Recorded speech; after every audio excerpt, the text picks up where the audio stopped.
আমরা এয়ারপোর্টের উদ্দেশ্যে রওনা দিয়েছি। এখন আমরা নামবো নিচে।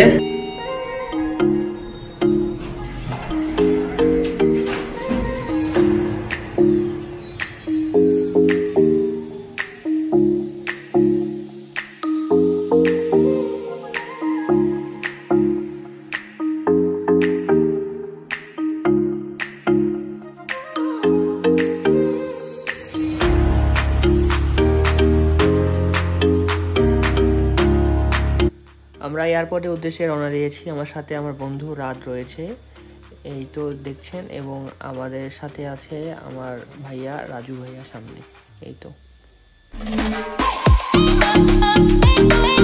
শাহজালাল আন্তর্জাতিক বিমানবন্দরে আমি এখন আছি, ওয়েটিং করতেছি।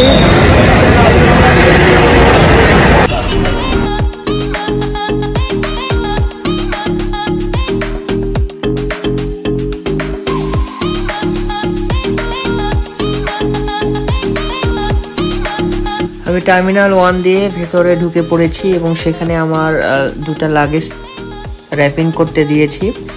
প্রতিটা লাগেজ র্যাপিংয়ের জন্য 300 টাকা করে আমাকে দিতে হয়েছে। র্যাপিং শেষে আমি এই তো আমার লাগেজ নিয়ে যাচ্ছি বোর্ডিং পাস নিতে।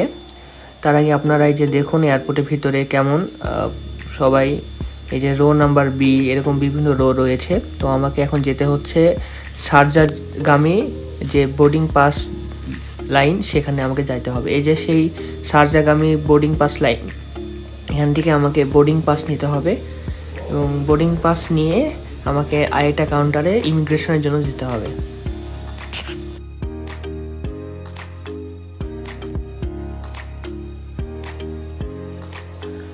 আমার ইমিগ্রেশন সম্পন্ন হয়েছে। আমরা চলে যাই চেকিংয়ের জন্য। যেখান থেকে আমরা চেকিং শেষে আমরা বিমানে উঠবো, সেখানে আমরা যে দাঁড়িয়ে আছি লাইনে, এই যে আমি দেখতে পাচ্ছেন দাঁড়িয়ে আছি।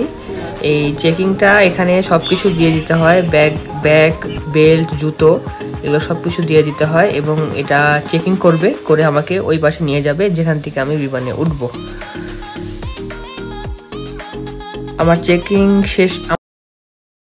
চেকিং শেষ হয়েছে, এখন আমি বিমানের জন্য ওয়েট করছি। এই যে আমার এয়ার অ্যারাবিয়া ফ্লাইটটি চলে এসেছে অলরেডি। আপনারা দেখুন কত সুন্দর। এটা দেখছেন, এটা হচ্ছে এয়ার হিমালয়া। এরকম অনেক ফ্লাইট এখানে রয়েছে, কিন্তু আমাদেরটা হলো এয়ার অ্যারাবিয়া।